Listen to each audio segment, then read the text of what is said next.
সুধী দর্শকবৃন্দ, আপনারা আমার জাদু প্রদর্শন দেখছেন। আমার জাদু দেখে যদি আপনারা বিনোদন লাভ করে থাকেন তাহলে আমাকে লাইক, কমেন্ট, শেয়ার দিতে ভুল করবেন না। কারণ আপনাদের উৎসাহ পেলে আমি নতুন নতুন জাদু ভিডিও আপনাদেরকে দেখাতে পারবো। এখন যে জাদুটি আছে দেখেন, আমার কাছে একটি কুলো আছে। কুলোর মধ্যে বাতাসা আছে।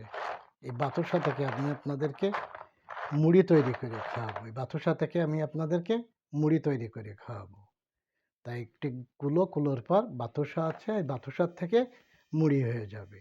কারণ আমরা মুড়ি ভাজতে জানি যে আমাদের লাগে চাউল, তারপর বাইলনি লাগে, গাজর লাগে, তারপরে বালি লাগে, তাই আমরা মুড়ি ভাজতে পারি। আর আমার কাছে শুধু বাতাসা হলেই মুড়ি হয়ে যাবে। তাহলে এই সুন্দর জাদুটি দেখুন। এই দেখেন বাতাসা। তাই বাতাসার থেকে আপনার কি হয়ে যাবে? মুড়ি। তাহলে এই সুন্দর জাদুটি দেখুন। হ্যাঁ,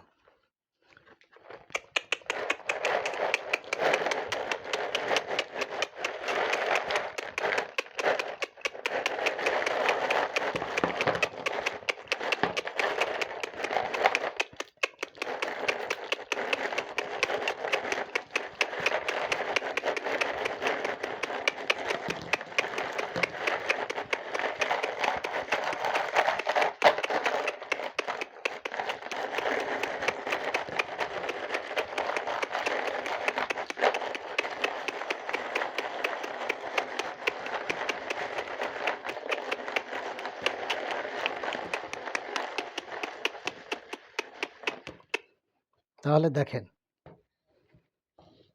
আপনাদের আমি বলেছিলাম আমার কাছে খালি কুলোর উপরে বাতাসা আছে। এই বাতাসার থেকে আমি আপনাদেরকে মুড়ি তৈরি করে খাওয়াবো। দেখুন, বাতাসার থেকে মুড়ি হয়ে গেছে।